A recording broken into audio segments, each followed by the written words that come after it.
और देखिए इस वक्त औपचारिक ऐलान हो रहा है नितिन नबीन के भारतीय जनता पार्टी के अध्यक्ष चुने जाने का।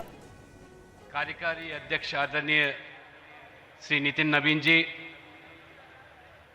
आदरणीय केंद्र मंत्री नितिन गडकरी जी, अन्य महानुभावों, भाइयों और बहनों, आज का दिन हर्ष का अवसर है क्योंकि संगठन पर्व के अंतर्गत पार्टी के संविधान के दिशा निर्देश के अनुसार पार्टी का नए राष्ट्रीय अध्यक्ष प्राप्त होने जा रहा है। संगठन पर्व के प्रथम चरण सदस्यता अभियान, जिसमें 14 करोड़। तो आनंद प्रकाश पांडे हमारे संवाददाता इस वक्त हमारे साथ मौजूद हैं। औपचारिक ऐलान होने जा रहा है नितिन नबीन की ताजपोशी का। आनंद, अगर आपको मेरी आवाज मिल रही हो, मैं आपसे जानना चाह रहा था क्योंकि इससे पहले 2014 में केंद्र सरकार बनने के बाद प्रधानमंत्री नरेंद्र मोदी के नेतृत्व में हमने देखा अमित शाह बीजेपी के अध्यक्ष बने और उसके बाद ये जिम्मेदारी जेपी नड्डा ने संभाली।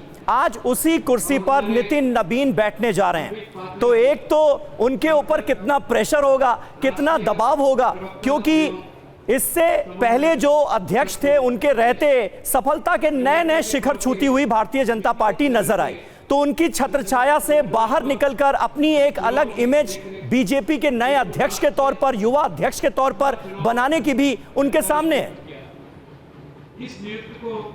तो बिल्कुल नितिन नबीन के ऊपर ये चुनौती जरूर होगी कि क्योंकि वो युवा है, तो ऐसे में उन पे ये कहा जा सकता है कि वो छत्र छाया से बाहर निकल पाएंगे, नहीं निकल पाएंगे, क्योंकि इतने कद्दावर नेता पार्टी में भी मौजूद हैं, नरेंद्र मोदी, अमित शाह, राजनाथ सिंह, जेपी नड्डा, तो क्या कोई खुल के फैसला कर पाएंगे कि नहीं कर पाएंगे। लेकिन इन तमाम बातों को जाहिर तौर पर जो उनकी ट्रेनिंग रही है नितिन नबीन की, चूंकि वो पहली बार के नहीं 5 बार के विधायक हैं, बिहार में मंत्री रह चुके हैं, वो एक राजनीतिक परिवार से आते हैं, उन्होंने संगठन में काम किया है, सिक्किम के ऊपर भारी रहे हैं, छत्तीसगढ़ के प्रभारी रहे, इसके साथ साथ वो बिहार में युवा मोर्चा में और राष्ट्रीय युवा मोर्चा में भी पदाधिकारी रहे। तो जाहिर तौर पे उनको मालूम है कि कैसे काम किया जाता है, कैसे फैसले किए जाते हैं और कैसे संगठन चलाया जाता है। और रही बात अध्यक्ष की, तो जाहिर तौर पे अमित शाह और जेपी नड्डा तो उस कुर्सी बैठ चुके हैं, उसके साथ साथ अटल बिहारी वाजपेयी हो, लालकृष्ण आडवाणी हो, ऐसे बड़े बड़े दिग्गज उस कुर्सी पे बैठ चुके हैं, जिसकी जिम्मेदारी आज से नितिन नबीन संभालेंगे। तो ऐसे में उनके ऊपर चुनौतियां जरूर रहेगी। लेकिन जो हम बार बार कह रहे हैं कि अगर आपके पास प्रधानमंत्री नरेंद्र मोदी जैसा चेहरा हो, संगठनकर्ता अमित शाह जैसा हो, 16-17 करोड़ कार्यकर्ताओं की फौज हो, आज आधे ज़्यादा राज्यों में आपकी सरकार हो या फिर एनडीए की सरकार हो, तो ऐसे में जाहिर तौर पे आपकी जो चुनौतियां हैं जाहिर तौर पे कम हो जाती है और आपका रास्ता जाहिर तौर पे आसान हो जाता है। तमिलनाडु सामने चुनाव है, वो चुनौती रहेगी, पश्चिम बंगाल का चुनाव है, वो एक आपके लिए चुनौती रहेगी, लेकिन असम का चुनाव है, वहाँ पे आपकी सरकार है, फिर से सरकार आप रिपीट करा सकते हो, आपकी थोड़ी सी मेहनत करनी पड़ेगी। तो ऐसे में चुनौतियाँ तो रहती हैं, लेकिन उस चुनौतियों को कैसे पार पाना है, ये एक नेता, एक संगठन करता है काम होता है। और जाहिर तौर पर ये बात नितिन नबीन को भी पता है, क्योंकि उसी संगठन की सीढ़ियों को चढ़कर यहाँ तक पहुँचे हैं। और ऐसे में जाहिर तौर पर वो सलाह मशवरा परामर्श करेंगे ही। जब वो अपनी टीम बनाएंगे तो उस टीम में जाहिर तौर पे युवाओं के साथ साथ जो वरिष्ठ नेता है उनको भी रखेंगे, उनसे वो सलाह मशवरा करके फैसले करेंगे। और जाहिर तौर पे सबसे बड़ा चेहरा प्रधानमंत्री नरेंद्र मोदी, अमित शाह ही, जब भी उनको जरूरत पड़ेगी, कोई फैसला लेना होगा, उनको कोई दुविधा होगी, तो उनके सामने प्रधानमंत्री नरेंद्र मोदी या अमित शाह के पास जाने का विकल्प रहेगा। तो ऐसे में चुनौतियां जाहिर तौर पर बीजेपी के लिए है, नितिन नबीन के लिए है। लेकिन जब अच्छा आनंद बने रहिएगा आप हमारे साथ। इस वक्त दरअसल हम अपने दर्शकों को जो दूसरी तस्वीर दिखा रहे हैं उसके बारे में भी बता दें। ये पटना से तस्वीरें सामने आ रही हैं और बिहार से पटना से जो कनेक्शन है नितिन नबीन का, उसके बारे में बताने की जरूरत नहीं है। बहुत सारे लोग ऐसे हैं जिन्होंने नितिन नबीन के चेहरे से जो कि वाकिफ नहीं है, जिन्होंने शायद इससे पहले उनका नाम ना सुना हो, लेकिन उनकी जानकारी के लिए बता दिया जाए कि 4 बार लगातार, मतलब 2010 से लेकर पहले 2010, फिर 15, फिर 20, फिर 25, 2025 में, यानी लगातार 4 चुनावों में जीत हासिल की विधायक बने नितिन नबीन। और नीतीश कुमार की सरकार में, बिहार की सरकार में कई मंत्रालयों की जिम्मेदारी भी उन्होंने संभाली है। लेकिन निश्चित तौर पर अगर उनके खत के लिहाज से देखा जाए तो एक बहुत बड़ी जिम्मेदारी भारतीय जनता पार्टी की तरफ से दी गई है, युवा नेतृत्व में भरोसा करते हुए।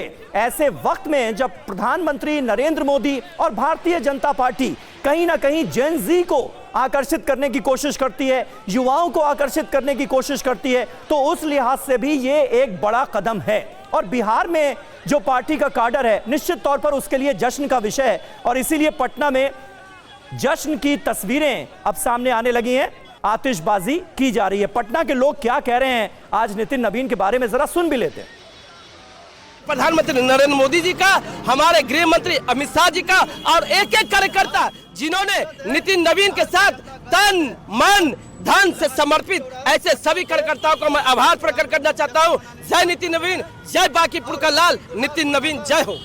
दीपू चंद्रवंशी, विश्वविद्यालय मंडल। तो देखिए, दो तस्वीरें आपको दिखा रहे हैं और पटना में जो भारतीय जनता पार्टी के कार्यकर्ता हैं उनका जोश देखते ही बन रहा है। तो बिहार बीजेपी के लिए भी निश्चित तौर पर एक बड़ा दिन है। आनंद, अब आगे क्या? आज ताजपोशी के बाद वो कौन से पहले कदम होंगे जो नितिन नवीन की तरफ से लिए जाएंगे? कुछ खाका सामने आया है क्या? नितिन नवीन का एजेंडा क्या होगा अब भारतीय जनता पार्टी के लिए? बिल्कुल, आज अध्यक्ष पद की कुर्सी संभालने के बाद कल एक नितिन नवीन ने बड़ी बैठक रखी है जिसमें कुछ राष्ट्रीय परिषद सदस्य हैं, प्रदेश अध्यक्ष हैं, कुछ मुख्यमंत्री भी हैं। इन सबकी कल बैठक नितिन नवीन ने यहाँ दिल्ली में रखी है। हालांकि बीजेपी के कई मंत्री अभी, मुख्यमंत्री जो है वो अभी दावोस में है, लेकिन जो मुख्यमंत्री अभी दिल्ली में मौजूद हैं, जो कल भी यहाँ पर थे, साथ साथ जो प्रदेश अध्यक्ष राष्ट्रीय परिषद के सदस्य और जो बीजेपी के सीनियर नेताओं की टीम है, उनके साथ नितिन नवीन ने कल एक बैठक रखी है। यही बीजेपी हेडक्वार्टर में बैठक रखी गई है।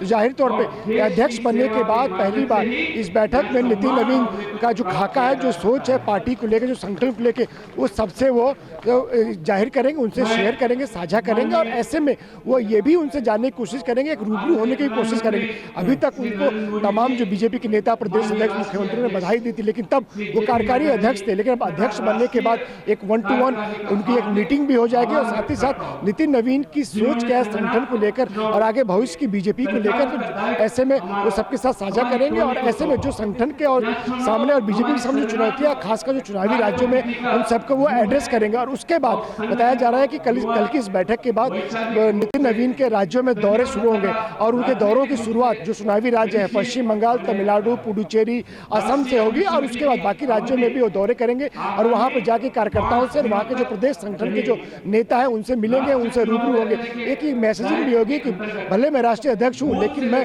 खुद कार्यकर्ताओं से, नेताओं से मिलने के लिए आप उस प्रदेश में पहुंच रहा हूं। अमित शाह भी जब अध्यक्ष बने थे तो जो बीजेपी हेडक्वार्टर में तब जो अलग अलग राज्यों के नेता और कार्यकर्ता आते थे उनसे मिलने के लिए, तो अमित शाह कहते थे कि आप दिल्ली मत आइए, ये मेरा काम है, मैं अध्यक्ष हूं, मैं खुद आपसे मिलने आपके प्रदेश में, प्रदेश बीजेपी ऑफिस में आऊंगा। तो नितिन नवीन भी उसी को फॉलो करेंगे, पूरे प्रदेश राज्यों का ये दौरा करेंगे, संगठन के नेताओं से मुलाकात करेंगे और हर एक राज्य में जाकर वहाँ के संगठन की बैठक के साथ साथ उस राज्य की जो चुनौतियाँ हैं, संगठन की जो जरूरतें हैं, उसको लेकर वो समीक्षा करेंगे और वहाँ पर जाकर जरूरी जो दिशा निर्देश देंगे।